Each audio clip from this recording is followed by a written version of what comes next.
औज़ुबिल्लाहिमिनश्शैतानिर्रजीम बिस्मिल्लाहिर्रहमानिर्रहीम अल्लाहुम्मा सल्लि अला मुहम्मदिन व अला आलि मुहम्मद।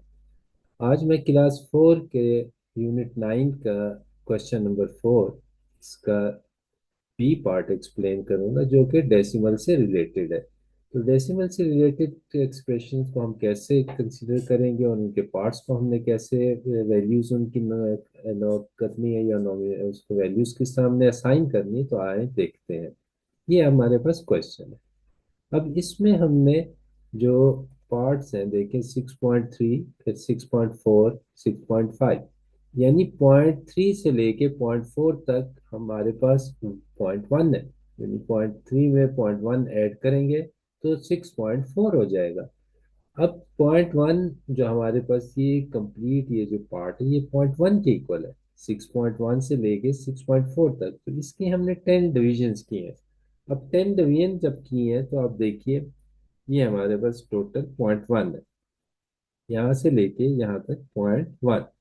तो 0.1 के हमने 10 पार्ट्स बनाए हैं। अब 10 पार्ट्स बनाए तो अगर इसे हम डिवाइड करते हैं 1 को 10 से, तो पॉइंट को अगर हम रिमूव करें, तो पॉइंट को रिमूव करने के लिए की वजह से नीचे हमने एक जीरो और इंक्रीज करना है, ये हो गया 100।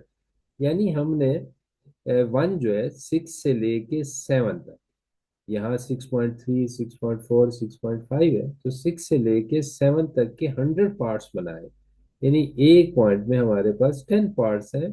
तो फर्दर हम अगर वन को लॉन्ग डिवीजन से सॉल्व करें 100 से, तो एक अभी चूंकि वन स्मॉलर है 100 से, तो यहाँ पे नेक्स्ट कोई डिजिट नहीं है। तो अगर कोई डिजिट ना हो, नंबर स्मॉलर हो, डिविजिबल ना हो, तो हम ऊपर एक डेसिमल पॉइंट लगा के एक जीरो लगा लेते हैं।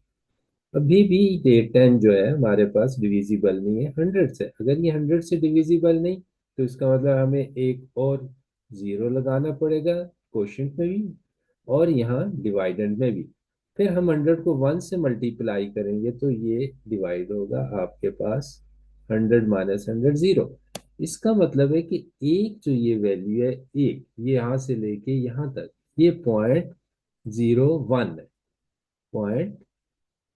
0.01 ये आपके पास है। इसी तरह ये भी 0.01 है। कोई भी मार्क टू कंसेक्टिव कंसीडर करें तो उनकी वैल्यू हमारे पास 0.01 होगी। अब हमारे पास काउंटिंग अगर हमने शुरू करनी है 6.4 से लेके 6.4 तक और 6.3 से, तो कुछ इस तरह से हम काउंटिंग करेंगे। ये देखिए, इसमें ज्यादा कन्वीनियंट ये होता है कि आप यहाँ पे एक जीरो अप्लाई कर दें। इसका मतलब है कि अब ये जीरो, यहाँ पर भी एक जीरो लगा दें। अब देखिए ये है हमारे पास पॉइंट, ये ये वाला पॉइंट तो है 6.3, लेकिन यहाँ तक जो वैल्यू है वो है 0.01। अब जब 6.3 में 0.01 ऐड करेंगे तो नेक्स्ट जो हमारे पास ये पॉइंट होगा इसकी वैल्यू आएगी 6.31। यानी ये एक पॉइंट इंक्रीज हुआ।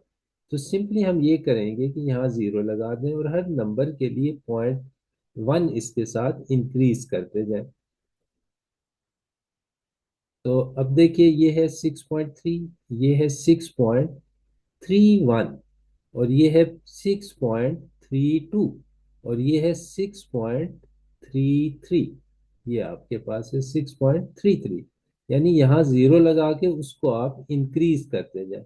तो 6.31, 6.32, 6.34, 33। अब ये 6.3 अप टू 6.4 यही रहेगा नंबर, सिर्फ ये आपके पास जो है 100 पार्ट ये अलग ये इंक्रीज होगा।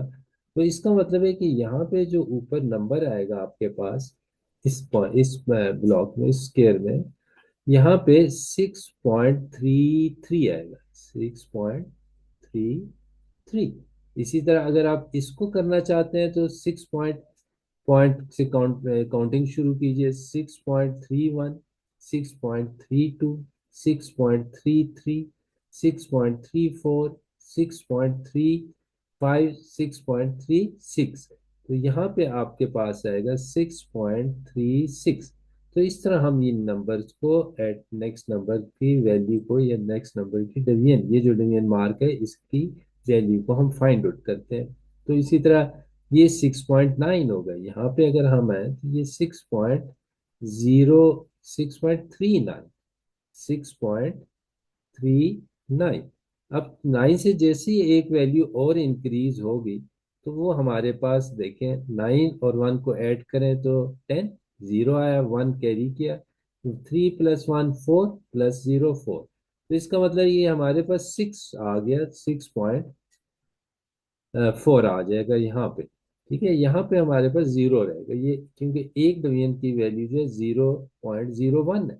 तो इस तरह हम ये वैल्यूज अगर ऐड करें किसी भी नंबर में तो हमारे पास नेक्स्ट डिवीजन की वैल्यू आ जाती है। ठीक है, तो अब देखिए हमारे पास नेक्स्ट जो हमारे पास रिक्वायरमेंट है वो है, इसमें हम काउंट करते हैं। अब ये 6.4 है, तो इसके लिए बहुत ही आसान मेथड ये है कि आप 6.40 कर लीजिए। अब ये 1 है तो इसको हम लिखेंगे 6.41। अब ये मजीद 0.1 आगे डिवीजन आए तो इसे हम लिखेंगे 6.42। 6, इसी तरह ये हमारे पास वैल्यू है तो ये 6.43। तो अब 0.1, 0.01 का इंक्रीज है ये आपके पास 0.01 है। तो 0.64 में 0.01 ऐड करें तो हमारे पास वैल्यूज 0.01। तो आप देख लीजिए नेक्स्ट जो मार्क है, नेक्स्ट डिवीजन है, उसकी वैल्यू आ जाती है। तो यहाँ पर अब हमारे पास क्या बन रहा है, 6 अपनी आसानी के लिए हमने यहाँ जीरो लगा दे तो इससे कोई वैल्यू की चेंज नहीं आती, वही वैल्यू रहती है, और इस जीरो की कोई वैल्यू नहीं होती। ये 6.40 है, इसीलिए इसे 6.40 पढ़ना गलत है, हम इसे 6.4 पढ़ेंगे, जीरो। अब यहाँ पे हमारे पास जो नंबर आएगा, जो रिजल्ट आएगा वो हम लिखेंगे। देखें, यहाँ पे आएगा आपके पास 6.43। ठीक है, तो इसी तरह अब आप नेक्स्ट इसमें आ जाइए। इसके लिए अगर हम काउंट करें तो सबसे पहले आप इसके साथ जीरो एक अप्लाई कर दीजिए। जब हम जीरो लगा लेंगे तो फिर इसके बाद ये 0.01 है। तो 6.50 में जब हम 6.50 में 0.01 ऐड करेंगे तो हमारे पास 5.6, यानी ये जो हमारे पास मार्क है इसकी वैल्यू है 6.51। इसी तरह इस मार्क की वैल्यू है 6.52। तो सिमिलरली आगे अगर हम काउंट करते जाएं तो 6.52, 6.53, 6.54, 6.55, 6.56। तो ये वैल्यू जो बनती है हमारे पास 6.56 बनती है, और इसकी वैल्यू हम जब लिखेंगे तो यहाँ पे हम लिखेंगे 6.6, फिर कौन 6.56। तो इस तरह हम ये मार्क में डिवीजन में अगर हम किसी एक पॉइंट यानी एक फ्रैक्शनल पार्ट पार्ट जो है 0.1 डेसीमीटर, 0.1 मीटर या 0.1 सेंटीमीटर की 10 पार्ट्स में डिवीजन करें फर्दर, तो फिर आप उसके साथ एक और जीरो अगर लगाएं तो इससे आपको आसानी से हर डिवीजन की वैल्यू को फाइंड आउट करना आ, आसान हो जाता है। अब देखें कि ये जैसे इसकी वैल्यू मैं फिर लिख देता हूँ एक दफ़ा, 6.33। तो ये था आज का lesson. Thank you so much. Okay, अल्लाह हाफिज। अस्सलाम वालेकुम वरहमतुल्लाहि वबरकातुहू।